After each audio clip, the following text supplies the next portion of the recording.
السلام علیکم ویورز، ہمارے چینل پر خوش آمدید۔ میرا نام آرزو ہے اور میرا تعلق ایک گاؤں سے ہے۔ ہمارا گاؤں شہر سے قریب ہی تھا، زیادہ فاصلہ نہیں تھا، اور گاؤں میں بھی شہر کی طرح ہر سہولت موجود تھی۔ گاؤں میں رہنے کی وجہ یہ تھی کہ یہاں پر سارے خاندان والے آباد تھے، اور اس کے ساتھ ہی میرے ابا کی کچھ زمین تھی، وہ بھی گاؤں میں ہی تھی، اور ابا اس زمین کو چھوڑ کر کبھی نہیں جانا چاہتے تھے۔ اس زمین کے علاوہ شہر میں بڑی 2 دکانیں بھی تھیں جو ابا نے کرائے پر دی ہوئی تھیں، لیکن ہم لوگ خود اس گاؤں میں رہتے تھے۔ ہم 2 ہی بہن بھائی تھے، مجھ سے بڑا میرا بھائی تھا اور میں سب سے چھوٹی اور لاڈلی تھی۔ میرے ابا مجھ سے بہت محبت کرتے تھے، لیکن اصولوں کے بھی بہت پکے تھے۔ جو چیز ایک بار کہہ دیتے، اس میں کوئی بھی مداخلت انہیں برداشت نہیں ہوتی تھی، اور نہ ہی وہ اس چیز کو پسند کرتے تھے۔ ہمارے خاندان میں لڑکیوں کو اعلیٰ تعلیم نہیں دلوائی جاتی تھی، انہیں گھر میں ہی رکھا جاتا تھا، گھرداری سکھائی جاتی تھی، اور جیسے ہی وہ 17-18 سال کی ہوتی تو انہیں رخصت کر دیا جاتا تھا، جبکہ مجھے پڑھنے لکھنے کا بے حد شوق تھا۔ میں اپنے پیروں پر کھڑا ہونا چاہتی تھی اور کچھ بننا چاہتی تھی۔ اب میری ہر خواہش کو پورا کرتے تھے، انہوں نے کبھی کسی چیز سے انکار نہیں کیا تھا، کیونکہ ہمارے مالی حالات کافی اچھے تھے۔ وہ جب بھی شہر جاتے تھے تو میرے لیے ڈھیروں چیزیں لے کر آتے تھے، لیکن جب بھی میں انہیں اپنے لیے کتابیں لانے کا کہتی تو انہیں غصہ آ جاتا، اور وہ یہ کہتے کہ وہ میرے لیے سب کچھ کرنے کے لیے تیار ہیں، لیکن وہ کبھی بھی اپنے خاندان والوں کے خلاف نہیں جائیں گے۔ لڑکیوں کو تعلیم دلوا دی جائے تو وہ خاندان والوں کے خلاف کھڑی ہو جاتی ہیں۔ ابا ایسا بالکل بھی نہیں چاہتے تھے۔ یہ سوچ صرف میرے ابا کی نہیں تھی، یہاں پر موجود ہر دوسرے آدمی کی یہی سوچ تھی، اور یہی وجہ تھی کہ جس کی وجہ سے ہمارے گاؤں میں زیادہ تر لڑکیاں تعلیم سے محروم ہی تھیں۔ صرف چند ایک ہی تھیں جنہوں نے تھوڑی بہت تعلیم حاصل کی، اور وہ بھی یہی سرکاری اسکول سے۔ میری ضد کرنے پر اماں نے بڑی مشکلوں سے ابا کو اس بات پر راضی کر لیا تھا، اور پھر ابا نے گاؤں کے اسکول میں میرا داخلہ کروا دیا۔ میں نے وہاں سے 10 جماعتیں پاس کی تھیں۔ اس کے بعد تو مجھے پڑھائی کرنے کے لیے شہر جانا پڑتا۔ ابا مجھے کبھی بھی شہر بھیجنے کے لیے تیار نہیں تھے، انہوں نے مجھے گھر رہنے کا کہا۔ اب یہ کہا تھا کہ اب میں گھر سے باہر کم نکلا کروں، کیونکہ اب میں بڑی ہو گئی ہوں، جلد ہی وہ کوئی مناسب رشتہ دیکھ کر میری شادی کر دیں گے۔ میں اپنے بھائی کی بہت لاڈلی تھی۔ جس طرح ابا مجھ سے بے حد محبت کرتے تھے، اسی طرح بھائی بھی میری خوشی کا بہت خیال رکھتے تھے، اور مجھے سب سے زیادہ خوشی اس بات کی تھی کہ میرے بھائی کی سوچ یہاں پر موجود باقی لوگوں جیسی بالکل بھی نہیں تھی۔ بھائی کو خود تو پڑھائی لکھائی میں زیادہ دلچسپی نہیں تھی، انہوں نے اپنی اسکول کی پڑھائی ختم کی تھی اور اس کے بعد ابا کے ساتھ کاروبار میں ہاتھ بٹانے لگے تھے، لیکن وہ میری خواہش کو پورا کرنا چاہتے تھے، اور اس میں انہوں نے میرا بھرپور ساتھ بھی دیا تھا۔ بھائی مجھے شہر سے وہ ساری کتابیں لا دیتے تھے جو مجھے چاہیے ہوتی تھی، اور میں گھر بیٹھ کر اپنی تعلیم مکمل کر رہی تھی، جبکہ ابا کو اس بات کا علم نہیں تھا۔ میں ابا سے چھپ چھپ کر اپنے کمرے میں بیٹھ کر پڑھتی تھی، اور جب مجھے پیپر دینے کے لیے جانا ہوتا تھا تو بھائی کے ساتھ کسی بہانے سے چلی جاتی تھی۔ ابا اس بات سے انجان تھے، اگر اس بات کا علم انہیں ہو جاتا تو یقیناً وہ بھائی کا اور مجھے کبھی معاف نہ کرتے۔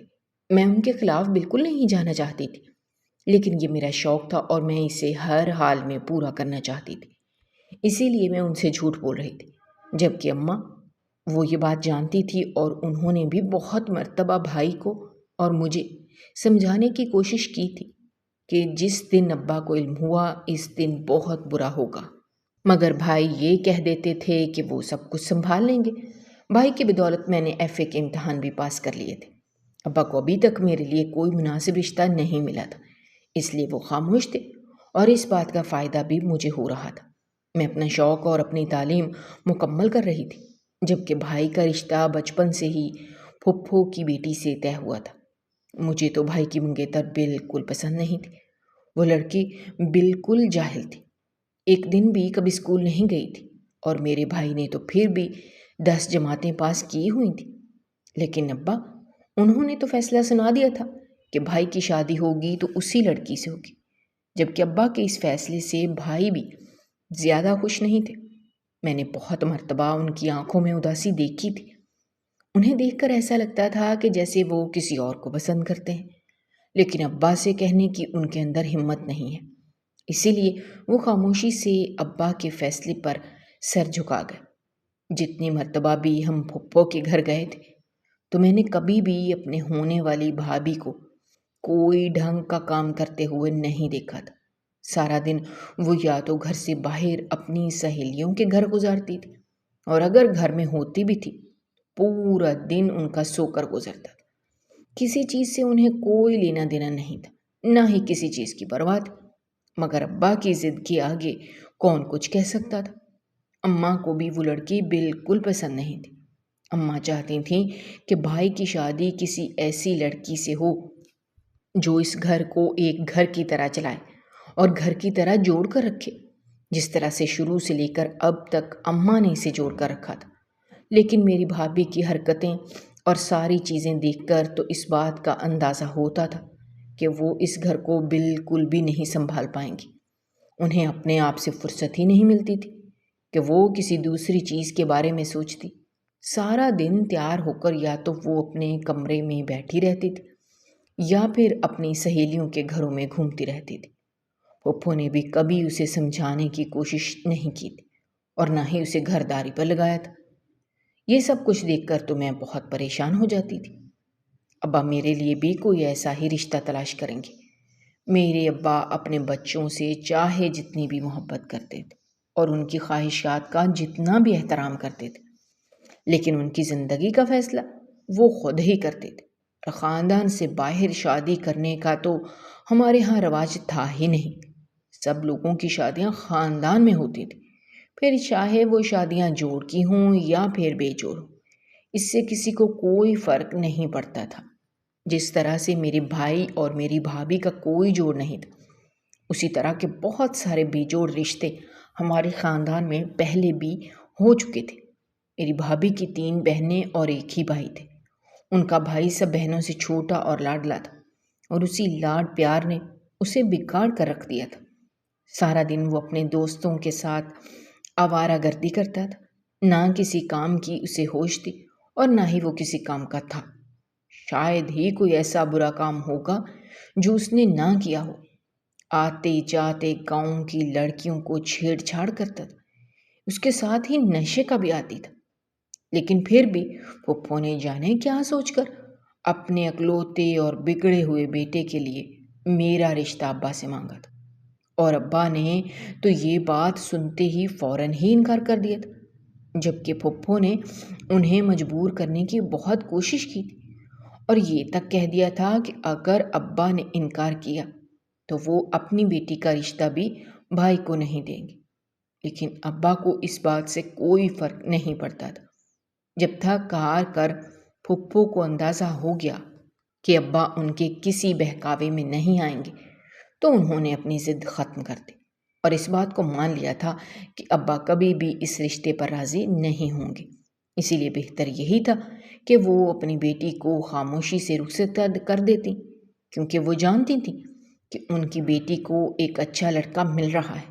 اب اگر انہوں نے اپنی ضد میں انکار کیا تو نقصان انہیں کا ہوگا، ہمارا اس میں کوئی نقصان نہیں تھا۔ اس لیے وہ چپ ہو گئی تھی اور انہوں نے اس رشتے پر کوئی اعتراض نہیں کیا تھا اور جلد از جلد اپنی بیٹی کو رخصت کرنا چاہتی تھی۔ ابا کی بھی طبیعت پچھلے کچھ دنوں سے ٹھیک نہیں تھی، اسی لیے ابا نے بھی یہی فیصلہ لیا تھا کہ وہ بھائی کی شادی کر دیتے ہیں۔ میں تو یہ سوچ رہی تھی کہ کسی طریقے سے ابا کو اس بات پر راضی کر لیں گے اور اس رشتے کو ختم کر دیں گے، لیکن اب تو ایسی کوئی امید نہیں نظر آ رہی تھی، کیونکہ شادی کی تاریخ طے ہوئی تھی اور دونوں گھروں میں شادی کی تیاریاں بھی جاری تھیں۔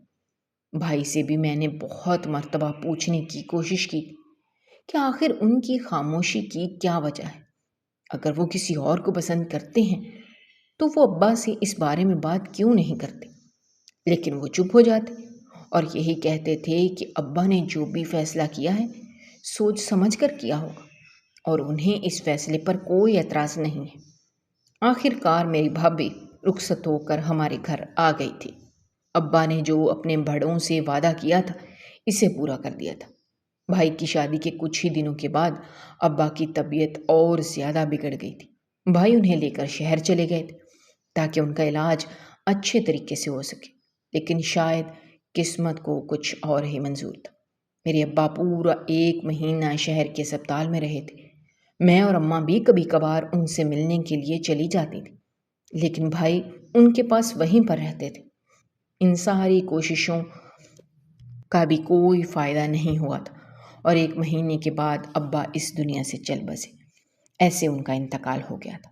ابا کے جانے کا صدمہ ہم سب گھر والوں کے لیے بہت بڑا تھا، لیکن بھائی نے ہمت نہیں ہاری تھی۔ نہ صرف انہوں نے اس گھر کو سنبھالا تھا، بلکہ اس کے ساتھ ہی سارے کاروبار کو اور ساری چیزوں کو بہت اچھے طریقے سے سنبھال لیا تھا۔ وقت اسی طرح سے گزر رہا تھا اور ابا کو ہم سے بچھڑے ہوئے 6 مہینے گزر گئے تھے اور بھائی کی شادی کو بھی 6 مہینے گزر گئے تھے، لیکن ابھی تک بھائی کی کوئی اولاد نہیں تھی، جبکہ بھائی نے کبھی بھی بھابھی کو اس وجہ سے نہ تو کوئی طعنہ دیا تھا اور نہ ہی ان کے ساتھ برا رویہ رکھا۔ ہم لوگوں نے بھی کبھی ان کے ساتھ کسی معاملے میں زیادتی نہیں کی تھی، لیکن ایک دن میری بھابھی کو اس بات کا علم ہو گیا کہ شادی سے پہلے ابا کے علاوہ اس گھر میں کوئی بھی راضی نہیں تھا، اور اس دن کے بعد سے جانے انہیں کیا ہو گیا تھا، بہت ہی عجیب و غریب قسم کے کام کرنے لگی تھی۔ ہر وقت وہ اس بات پر جھگڑا کرتی تھیں کہ میرے بھائی انہیں چھوڑ کر کسی دوسری لڑکی سے شادی کر لیں گے اور اس لڑکی سے شادی کریں گے جنہیں وہ پسند کرتے ہیں، جبکہ بھائی کا ایسا کوئی ارادہ نہیں تھا۔ وہ انہیں سمجھانے کی بھی بہت کوشش کرتے کہ اگر انہیں یہ سب کچھ کرنا ہی ہوتا تو وہ ان سے شادی کرنے کے لیے کبھی ہاں ہی نہ کرتے، وہ پہلے ہی اپنی مرضی کرتے، اور اب اگر انہوں نے اپنے ابا کے کہنے پر یہ رشتہ جوڑا ہے تو وہ پورے دل اور ایمانداری سے اسے نبھائیں گے۔ لیکن بھابھی کی سمجھ میں کچھ بھی نہیں آتا تھا، وہ وہی کرتی تھی جو انہیں ٹھیک لگتا تھا، اور اب تو انہیں اس بات کی بھی فکر ستانے لگی تھی کہ ان کی اولاد نہیں ہے، کہیں اسی وجہ کو جواز بنا کر بھائی انہیں چھوڑ نہ دے۔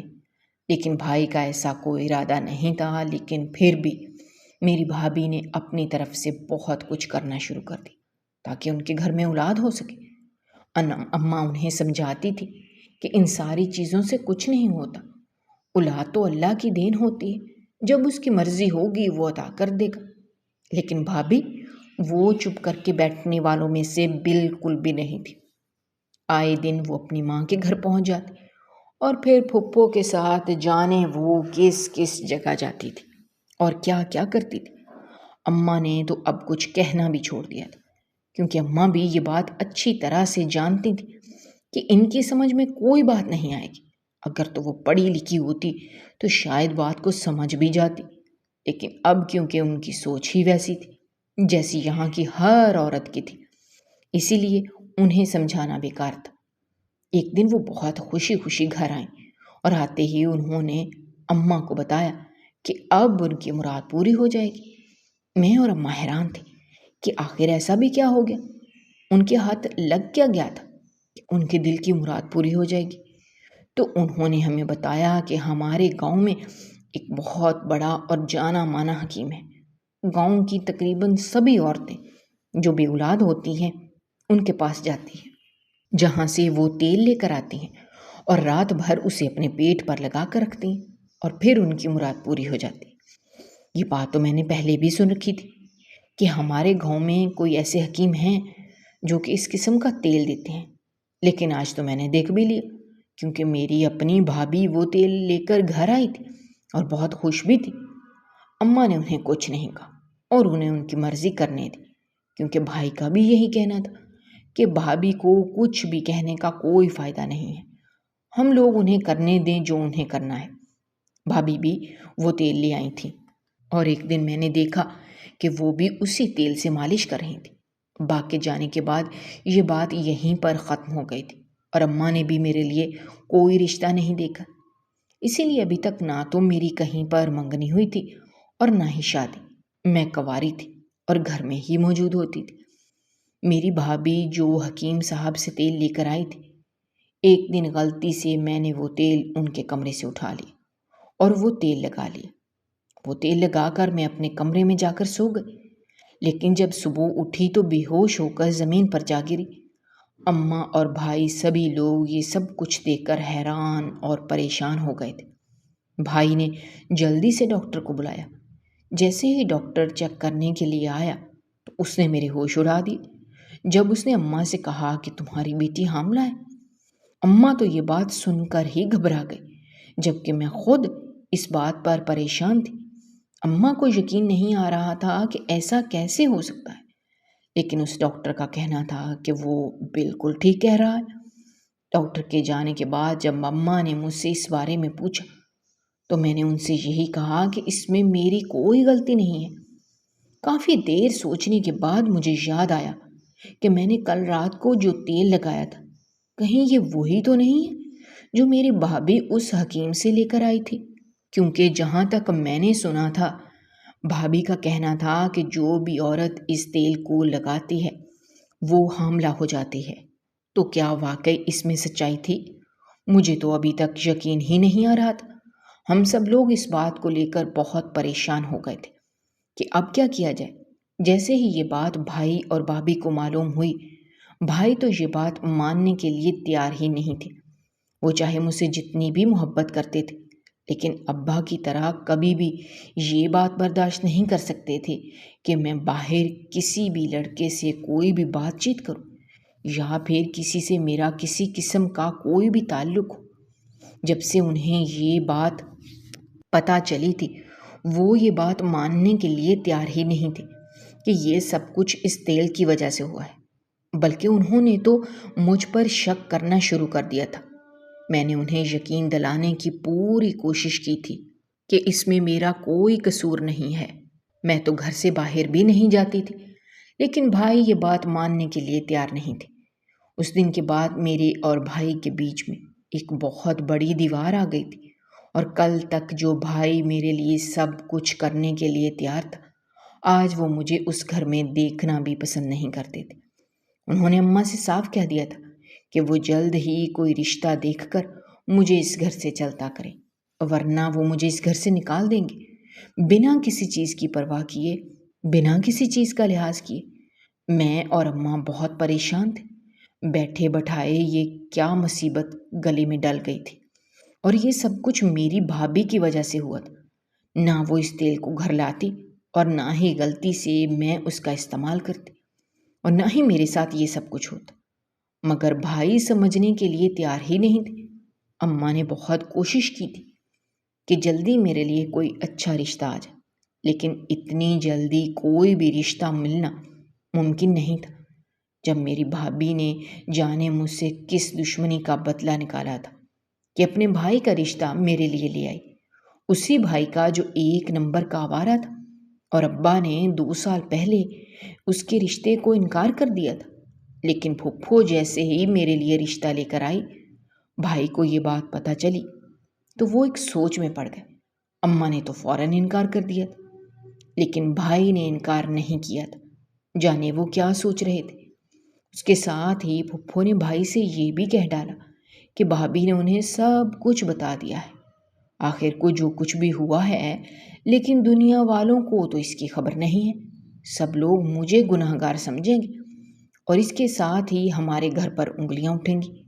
میرے ابا جو ابھی اس دنیا میں موجود بھی نہیں رہے، ان کا نام بھی خراب ہوگا، اور اس سب کو بچانے کا صرف ایک ہی طریقہ ہے کہ اگر میرے بھائی خاموشی سے چپ کر کے ان کے بیٹے کو ہاں کر دیں تو سارے معاملات ٹھیک ہو جائیں گے۔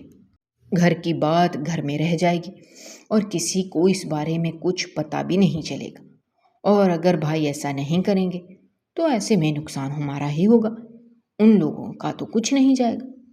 پھپھو کو تو موقع مل گیا تھا، اور میں اپنی زندگی اپنی آنکھوں کے سامنے برباد ہوتا دیکھ رہی تھی۔ بھائی نے بنا امی سے مشورہ کیے، بنا میری مرضی جانے اس رشتے کے لیے ہاں کر دی تھی، اور جمعہ کے دن نکاح کر کے مجھے رخصت کرنے کا فیصلہ بھی لے لیا تھا۔ میں نے بہت دعائیاں دی تھیں کہ بھائی میرے ساتھ اتنی بڑی زیادتی نہ کریں، لیکن ان پر تو میری کسی بھی بات کا کوئی اثر نہیں ہو رہا تھا۔ انہوں نے تو پرانی ساری باتوں کو بھلا دیا تھا۔ یہ وہی بھائی تھے جو میری خوشی کے لیے ابا سے جھوٹ بھی بولتے تھے، اور آج خود ہی اپنے ہاتھوں سے مجھے ایسے انسان کے ساتھ رخصت کرنے جا رہے تھے جس کے ساتھ میری ساری زندگی برباد ہو جاتی۔ اماں بھی چپ تھی، کیونکہ اماں نے بھی اپنی طرف سے پوری کوشش کر لی تھی، اور بھائی نے اماں سے صرف یہی کہا تھا کہ اگر اماں کے پاس کوئی اور راستہ ہے تو وہ انہیں بتا دیں، وہ اس رشتے سے انکار کر دیں گے۔ اماں یہ بات سن کر چپ ہو گئی تھی، اور گھر میں شادی کی تیاریاں شروع ہو چکی تھیں۔ میرے نکاح میں 2 دن باقی تھے، اور میں مسلسل اسی بات کو سوچ رہی تھی کہ اگر میری شادی اس شخص سے ہو گئی تو میری ساری زندگی برباد ہو جائے گی، میرے سارے خواب ادھورے رہ جائیں گے۔ میں ایسا ہونے نہیں دے سکتی تھی۔ بھائی نے تو جذبات میں آ کر فیصلہ لے لیا تھا، لیکن میں تو عقل مندی سے کام لے سکتی تھی۔ مجھے اپنے آپ کے لیے خود ہی کچھ کرنا تھا۔ میں اتنی کمزور نہیں تھی کہ میں خاندان کے ایسے غلط فیصلوں کو مان کر اپنی پوری زندگی داؤ پر لگا دیتی، اور اپنے آپ کو بچانے کا میرے پاس صرف ایک ہی راستہ تھا۔ وہ یہی تھا کہ اس نکاح سے پہلے میں یہ گھر چھوڑ کر چلی جاؤں۔ میں جانتی تھی کہ ایسا کرنے کے بعد میرے بارے میں سب لوگ بہت غلط باتیں کریں گے، لیکن مجھے فی الحال اپنے آپ کو بچانا تھا، اور باقی کی ساری باتیں بعد کی تھی۔ اسی لیے میں نے گھر چھوڑنے کا فیصلہ کیا، اور نکاح سے ٹھیک 1 دن پہلے رات کے اندھیرے میں سب لوگوں کے سونے کے بعد میں گھر سے نکلی تھی۔ اپنی ضرورت کی چند چیزیں لی تھی اور اپنے گھر سے بھاگ گئی تھی۔ میں شہر آ گئی تھی۔ میں نے یہی سوچا تھا کہ میں اس بات کی تہہ تک جاؤں گی، کیونکہ میں ایک پڑھی لکھی لڑکی تھی۔ میں اس بات کو مان ہی نہیں سکتی تھی کہ تیل کی وجہ سے ایسا بھی کچھ ہو سکتا ہے۔ اس لیے مجھے اس راز کو جاننا تھا۔ یقیناً اس کے پیچھے کوئی بہت بڑی وجہ تھی جو کوئی بھی نہیں جانتا تھا، اور مجھے اس وجہ کو سب لوگوں کے سامنے لے کر آنا تھا۔ وہ حکیم سب لوگوں کو بے وقوف بنا رہا تھا، اور مجھے اس کی اصلیت کھولنی تھی، اور اس کے لیے ضروری تھا کہ میں سب سے پہلے اس شادی کے جھنجھٹ سے بچ کر نکلتی، اور ایسا کرنے میں میں کامیاب ہو گئی تھی۔ جیسے ہی میں شہر پہنچی تھی، سب سے پہلا کام میں نے یہی کیا تھا۔ مجھے اس بات کی تصدیق کرنی تھی کہ جو کچھ اس ڈاکٹر نے میرے بارے میں کہا تھا، کیا وہ سچ تھا یا پھر اس نے جھوٹ بولا تھا۔ یقین تو مجھے اس بات پر تھا کہ اس نے جھوٹ بولا ہے، لیکن پھر بھی میں اپنی تسلی کرنا چاہتی تھی۔ اسی لیے میں شہر کے ایک بڑے اسپتال میں گئی، جہاں پر جا کر میں نے اپنا پورا معائنہ کروایا تھا، اور اس کے بعد تو میرا شک یقین میں بدل گیا تھا کہ یہ سب کچھ جھوٹ ہی تھا۔ اس ڈاکٹر نے جھوٹ بولا تھا، لیکن آخر اس نے یہ جھوٹ بولا کیوں تھا؟ اور اس کے ساتھ ہی کیا اس حکیم صاحب کا دیا ہوا تیل واقعی میں جھوٹا تھا؟ تو پھر عورتیں اس طرح اس کے پاس بھاگی بھاگی کیوں جاتی تھی؟ کچھ بھی سمجھ میں نہیں آ رہا تھا۔ لیکن اتنا تو میں سمجھ چکی تھی کہ ان ساری باتوں کے پیچھے کوئی بہت بڑا راز چھپا ہوا ہے جس سے میں انجان تھی، اور یہاں رہتے ہوئے مجھے اسی راز کو جاننا تھا۔ میں جانتی تھی کہ میرے گھر سے آنے کے بعد پیچھے ہنگامہ مچا ہوگا، لیکن میں یہ بھی جانتی تھی کہ جیسے ہی میں اس کی حقیقت جان کر اپنے گھر واپس لوٹوں گی اور سب لوگوں کو سچ بتاؤں گی، تو مجھے یقین تھا کہ بھائی سمیت سبھی لوگ مجھے معاف کر دیں گے اور میری بات کو ضرور سمجھیں گے۔ مجھے اس بات کا بھی یقین تھا کہ بھائی کا جو مجھ پر شک تھا کہ کہیں میرا کسی لڑکے کے ساتھ کوئی چکر تو نہیں چل رہا، یقیناً اس بات پر بھی انہیں یقین ہو گیا ہوگا کہ میں اسی کے ساتھ گھر سے بھاگی ہوں۔ لیکن مجھے صحیح وقت کا انتظار تھا، اور مجھے امید تھی کہ صحیح وقت پر سب کچھ ٹھیک ہو جائے گا۔ میں شہر پہنچ تو گئی تھی، لیکن اب یہاں پر میرے پاس رہنے کے لیے کوئی جگہ نہیں تھی۔ اسی لیے میں اسپتال کے ہی کونے میں بیٹھی تھی جب ایک عورت وہاں سے گزری، اور اس نے مجھے دیکھا تو مجھے اپنے ساتھ چلنے کا کہا۔ میں نے اسے اپنے بارے میں کچھ نہیں بتایا تھا، یہی کہا تھا کہ میرا اس دنیا میں کوئی نہیں ہے اور میں لاوارث ہوں۔ وہ عورت مجھے اپنے ساتھ اپنے گھر لے گئی۔ وہ بہت ہی نیک دل اور اچھی عورت تھی، اس کا کہنا تھا کہ اس گھر میں وہ صرف اپنے بیٹے کے ساتھ رہتی ہے، وہ یہاں پر رہ سکتی ہیں۔ اور پھر میں نے اس گھر میں رہنا شروع کر دیا۔ اس کے ساتھ ہی میں نے انہیں پوری حقیقت بھی بتا دی تھی، جو کچھ میرے ساتھ ہوا تھا۔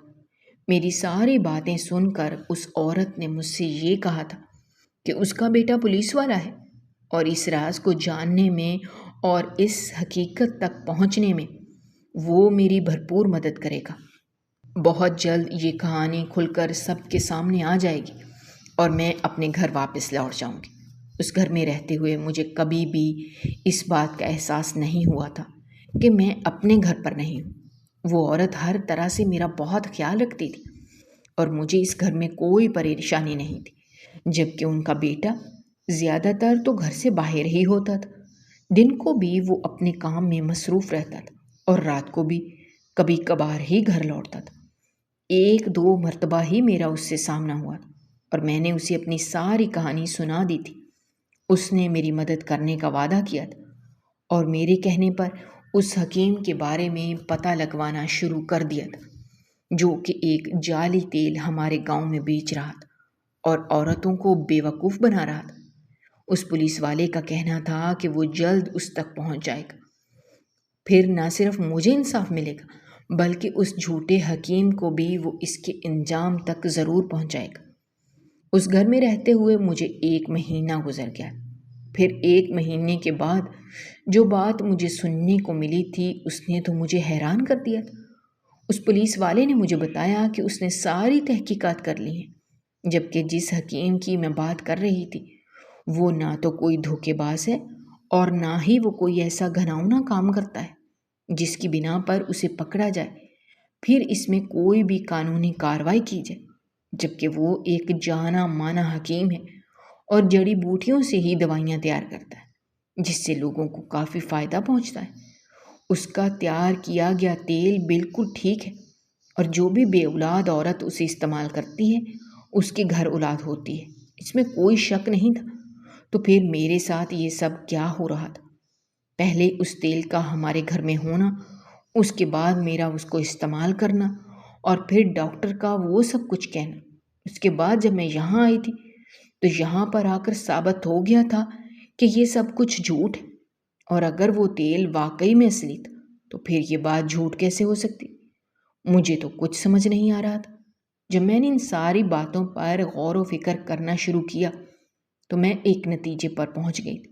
یقیناً اس سارے معاملے میں کوئی ایسا انسان بھی تھا جو کہ جھوٹ بول رہا تھا اور ہم سب کو دھوکہ دے رہا تھا۔ اور وہ کون تھا؟ میں نے اس انسان کو ڈھونڈ لیا تھا۔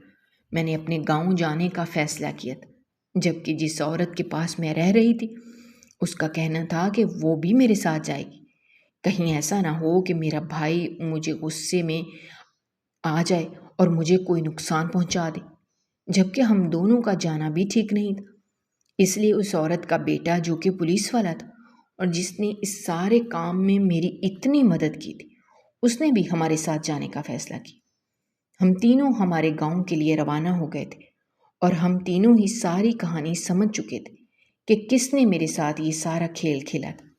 ہم لوگ اپنے گھر پہنچے تھے، جبکہ مجھے دیکھ کر بھائی شدید غصے میں آ گئے تھے، لیکن تھوڑی ہی دیر بعد ان کا غصہ تھم گیا تھا جب ہم لوگوں نے ان سے یہ کہا کہ ایک مرتبہ وہ پوری بات سن لیں، اس کے بعد انہیں خود ہی اندازہ ہو جائے گا کہ قصوروار کون تھا اور سزا کسے ملنی چاہیے۔ یہ سب کچھ کسی اور نے نہیں بلکہ میری بھابھی نے جان بوجھ کر کیا تھا۔ یہ بات سچ تھی کہ ہمارے گاؤں میں ایک ایسا حکیم تھا جو کہ ایسا تیل بنا کر دیتا تھا، لیکن میری بھابھی جو تیل لے کر آئی تھی وہ حکیم سے نہیں لے کر آئی تھی بلکہ وہ تیل اپنی اماں کے گھر سے لے کر آئی تھی، اور انہوں نے جان بوجھ کر ہم سے جھوٹ بولا تھا کہ یہ وہی تیل ہے۔ حقیقت میں وہ کچھ بھی کر کے میری شادی اپنے بھائی سے کروانا چاہتی تھی۔ وہ لوگ ہم سے اس بات کا بدلہ لے رہے تھے کہ میرے ابا نے اس رشتے کے لیے انکار کیا تھا، اور اسی لیے میری بھابھی نے اس گھر میں رہتے ہوئے میرے ساتھ یہ سب کچھ کیا۔ میری بھابھی جو تیل اپنے گھر سے لائی تھی اس کے اندر ایک ایسی دوا ملائی تھی جس کی وجہ سے میں صبح اٹھتے ہی بے ہوش ہو گئی۔ جو ڈاکٹر ہمارے گھر آیا تھا جس نے میری اماں کو اور سب گھر والوں کو جھوٹی خبر سنائی تھی۔ وہ ڈاکٹر بھی میری بھابھی کے کہنے پر ہی سب کچھ کر رہا تھا، اور اس نے میری بھابھی کے کہنے پر جھوٹ بولا تھا۔ میری بھابھی نے اسے پیسے دیے تھے کہ وہ میری اماں سے یہ بات کہے۔ وہ جانتی تھی کہ جب میرے بھائی کو اس بات کا علم ہوگا تو وہ مجھے اس گھر میں رکھنے کے لیے کبھی بھی تیار نہیں ہوں گے، اور مجھے اس گھر سے بھیجنے کے لیے کچھ بھی کرنے کے لیے تیار ہو جائیں گے۔ ویسے تو وہ کبھی بھی بھائی کو اس رشتے پر راضی نہیں کر سکتی تھی، کیونکہ بھائی مجھ سے بہت محبت کرتے تھے۔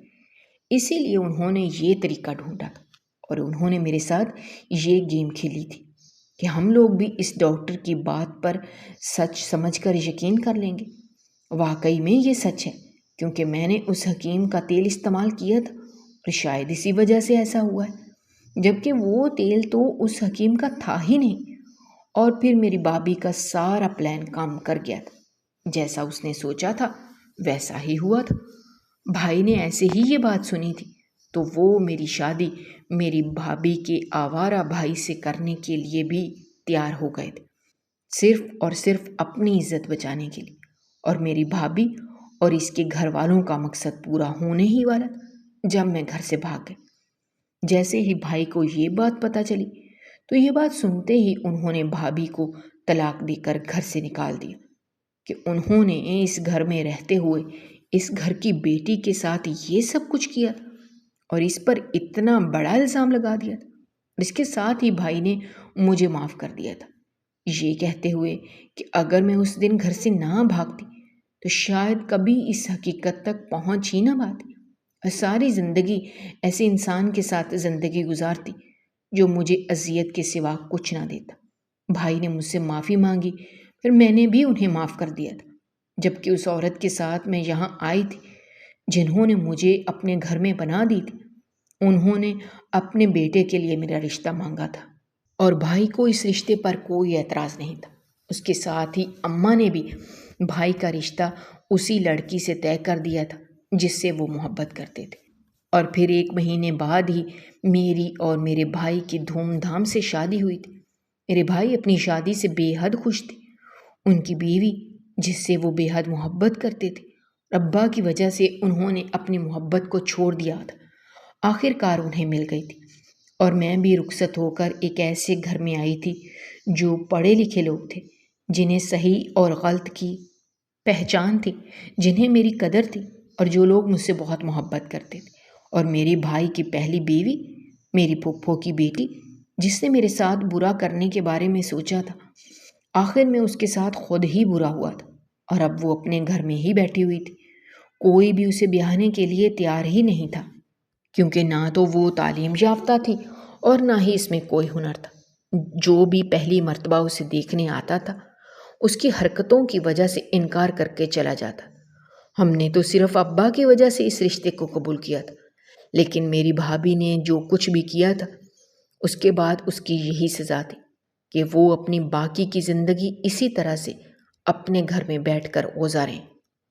اگر آپ کو ہماری کہانیاں پسند آ رہی ہیں تو ہمارے چینل کو سبسکرائب کیجیے، ویڈیوز پر کمنٹ کیجیے اور شیئر کیجیے۔ شکریہ۔